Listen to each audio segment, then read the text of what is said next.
But behind the scenes, we already all connected. Right. Everybody was all connected. And it was just work. It was song after song, recording after recording. It never stopped. Yeah, I enjoyed it, man. I was in there with the arguably the most prolific. If you've ever imagined a hard-edged gangster busting moves in vibrant parachute pants, just picture an MC Hammer music video. But Hammer wasn't just a party-starting, kid-friendly performer. He also meant it when he said, "Stay out of LA."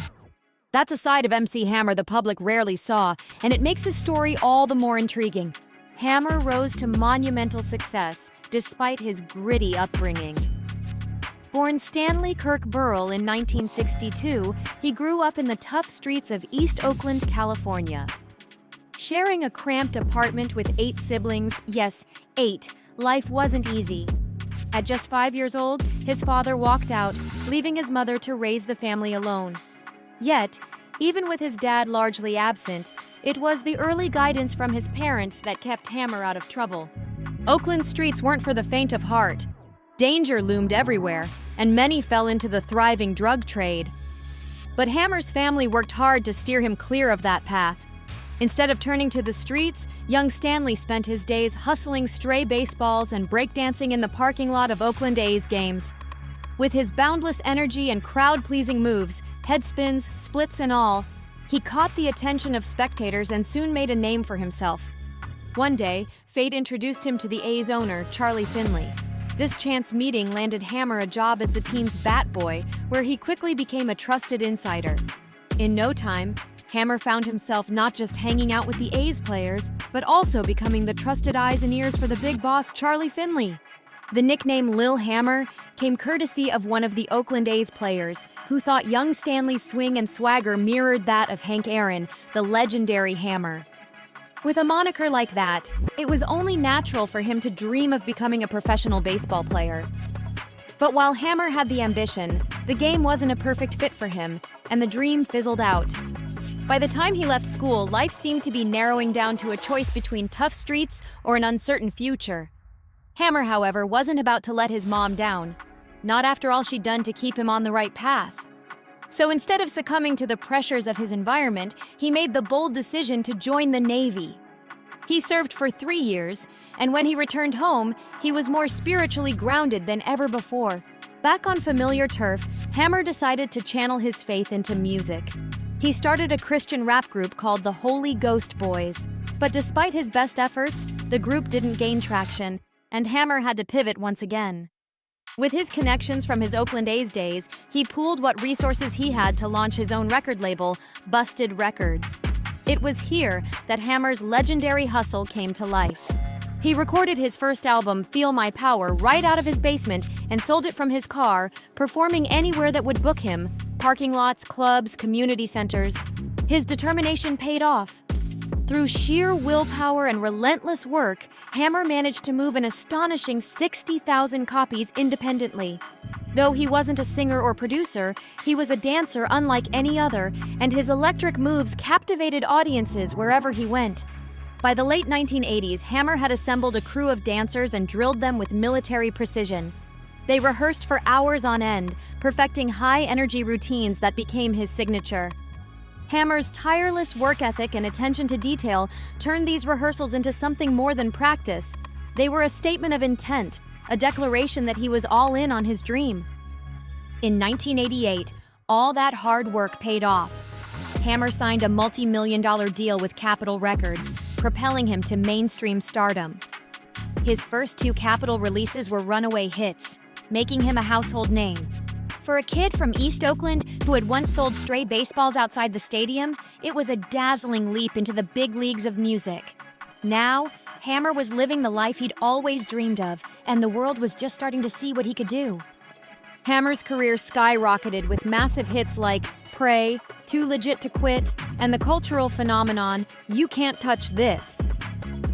At a time when rap was just beginning to find a place in the mainstream, Hammer was already steps ahead, achieving a level of fame most could only dream of. But not everyone in the hip-hop world was cheering him on. Many of Hammer's peers didn't see him as a real rapper. Some dismissed his music as pop-friendly fluff rather than authentic rap, and this criticism fueled much of the tension surrounding him. Hammer himself was self-aware enough to acknowledge that he wasn't a real G. This gap between how he saw himself and how others saw him created a chasm in the rap community, and it would become the foundation for many of Hammer's feuds. Other rappers watched Hammer performing on stage in his flashy balloon pants, backed by dancers in tightly choreographed routines, and they couldn't understand how someone who didn't fit their mold of a hardcore MC was dominating the charts. While suburban kids and parents loved Hammer's clean-cut image, much of the rap scene viewed him with skepticism, some even outright disdain. They didn't just dislike him, they didn't respect him as an artist. Despite the criticism, Hammer never shied away from what made him different. He embraced his dancing abilities so wholeheartedly that he famously insured his legs for $10 million. While his label pushed him to adopt a more gangster image to gain credibility, Hammer resisted. He wasn't interested in pretending to be something he wasn't. His success wasn't about fitting into a mold. It was about staying true to himself. Unfortunately, Hammer's refusal to play the gangster role made him an easy target. Rival rappers took shots at him, seeing him as soft and non-threatening. While Hammer generally tried to rise above it, he also wasn't afraid to defend himself. For example, he had a well-publicized feud with Run DMC, a conflict that was as much about respect as it was about rivalry. Even Tupac, who would later grow to respect Hammer, initially joined the chorus of detractors. Redman, on the other hand, took it to a personal level, mocking Hammer's mother on a skit from his debut album. While Hammer was known for his faith, his military discipline, and his love for his family, he wasn't the type to take such attacks lying down. Hammer's journey was far from ordinary. He was a rapper who didn't smoke or drink, a millionaire who grew up hustling in East Oakland, a dancer who brought showmanship to hip-hop. And while he didn't fit the conventional image of a rap star, Hammer didn't need to. He was too busy carving out his own lane. How do you think a man like Hammer reacts when someone disrespects his mother? You can tease his parachute pants and flashy dance moves all you want, but talk about his mom, and you're crossing a line you'll regret. Hammer wasn't the type to go back and forth in a studio or drop a diss track. When he had a problem, he showed up in person. That's exactly how things went down with Redman. The story goes that Redman had taken a shot at Hammer's mother on one of his album's skits. When Hammer caught wind of it, he didn't laugh it off or write a clever rebuttal. Instead, Hammer and his crew rolled deep into Redman's area, making their presence known. Redman later admitted that the situation had gotten intense enough that he felt the need to apologize. Hammer wasn't just posturing. He had Redman boxed in and ready to handle things face to face. If you thought Redman got off easy, just wait until you hear about Hammer's infamous feud with the rap group Third Bass. Redman may have escaped with a stern talk, but for MC Search and his crew, things got downright dangerous. The beef with Third Bass started when the group took aim at Hammer on their track, The Cactus. One line in particular didn't sit well. The cactus turned Hammer's mother out. On the surface, it might have seemed like just another clever play on words, but to Hammer, it was a direct insult to his family. And if you know anything about him, you know he wasn't about to let it slide. Ahead of Third Bass's upcoming show in Los Angeles, Hammer's brother, Louis Burrell, allegedly made a chilling phone call to Def Jam. He wanted to confirm whether the group was still planning to perform in California. When the answer came back as yes, Burrell reportedly said, "Good, they're dead." This was no idle threat. Third Bass's team scrambled to figure out how serious it was. They reached out to Eric B., a respected name in the rap world, to get the scoop. Eric's reply made their blood run cold. He warned that there was a $50,000 bounty on their heads. This wasn't just rap bravado. Hammer's connections and reputation in Oakland meant that such a threat carried real weight. Determined not to back down, MC Search and his crew took additional precautions. They hired an experienced security detail led by a known OG Crip called Barefoot Pookie.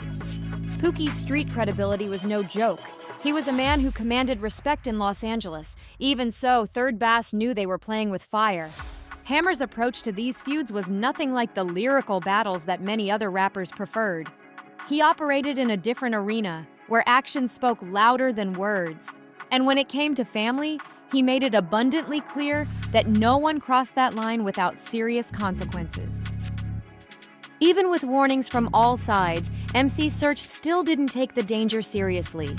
He and his wife decided to go shopping at a Louis Vuitton store in Beverly Hills, thinking nothing of the escalating tensions. That's when the heat really started to turn up.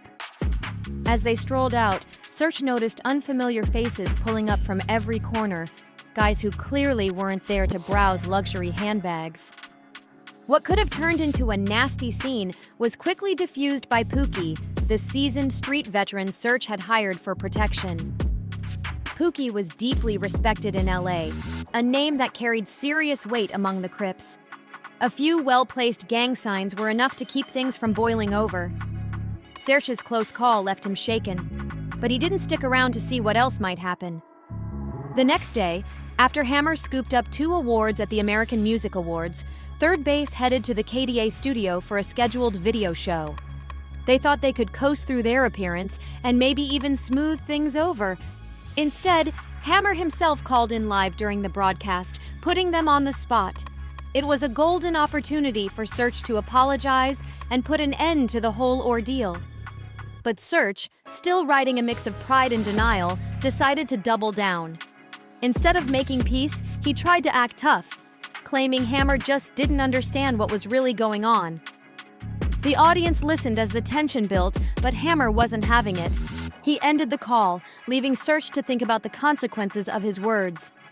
What followed only escalated the situation. More anonymous calls rolled in, ominous warnings that they were as good as dead. The city of Los Angeles suddenly felt much less welcoming. Security details kicked into high gear, hustling Search and his crew out of the building. For the rest of their stay in California, Third Bass had to wear Kevlar vests whenever they went out. Every drive was nerve-wracking, every stop filled with paranoia. The brush with real street power left a lasting impact. Years later, Search admitted that the ordeal haunted him. He revealed that he sought therapy for more than 2 decades to deal with the fallout of those terrifying days in California. The experience left a scar that never quite healed, a reminder of just how dangerous things had gotten. In the end, the rap community learned a lesson. Hammer wasn't someone to test. $2 Hort, another Oakland native who had risen in the same era, once remarked that the only unbelievable part of the entire saga was the claim that Hammer had to put up $50,000 for the hit. According to $2 Hort, Hammer's connections were so strong, people would have done it for free if he'd asked. In the Bay Area, Hammer rolled with over 100 people, an entourage that wasn't just for show. Performers like Godfrey and Lord Jamar have confirmed that Hammer moved with a massive crew, a formidable presence that demanded respect. In the world of hip-hop, where reputation and street credibility mattered, Hammer made it crystal clear. You don't cross the man without consequences. McHammer's connections weren't just a rumor, they were a reality that even the streets had to respect. One legendary tale involves a high-ranking Crips member who approached Hammer directly, demanding to be brought on as part of his security team. Hammer, unfazed, responded that he already had a dozen bodyguards on his payroll. The Crips member, refusing to back down, even tried to intimidate him with threats. But Hammer didn't flinch. Instead, he told the man that one phone call was all it would take to settle the situation. The very next morning, that same gangster returned with a completely different attitude, apologizing profusely to Hammer and admitting he had no idea just how deep Hammer's connections ran. That wasn't just a one-off story, it was a pattern. Hammer's reputation in the Bay Area and beyond meant that few dared to cross him twice. Even Ice Cube, one of the most respected voices in rap, found himself in Hammer's sights. Their beef started with Ice Cube's track True to the Game, which included a music video showing a character resembling Hammer being tied up, gagged, and stuffed into the trunk of a car. It was a clear shot at Hammer, and it didn't sit well. Hammer didn't wait long to respond. He gathered his crew, jumped in his cars, and made a beeline for Roscoe's Chicken and Waffles on Vine Street, where Ice Cube was known to hang out. The intention was clear. Hammer wanted to confront Cube face-to-face and set the record straight. According to a member of Hammer's touring crew, Cube quickly fell in line, assuring Hammer that there wouldn't be any more disrespect. While the tension didn't boil over into full-blown violence, it sent a message. Hammer wasn't someone you could punk without repercussions. As Hammer's career progressed, his reputation as a figure not to be trifled with only grew. When he joined Death Row Records, already infamous for its association with Suge Knight, his street credibility reached a new level. Working alongside Suge added to Hammer's mystique as more than just a pop rap icon. He was a man deeply rooted in the kind of power structures that demanded respect. And that's just the tip of the iceberg. The stories we've heard barely scratch the surface of Hammer's connections and the influence he commanded. Within the hip-hop world, one lesson became clear. MC Hammer wasn't someone to mess with. Whether it was dealing with rival rappers, managing street politics, or handling his business in the industry, Hammer's name carried a weight that few could rival.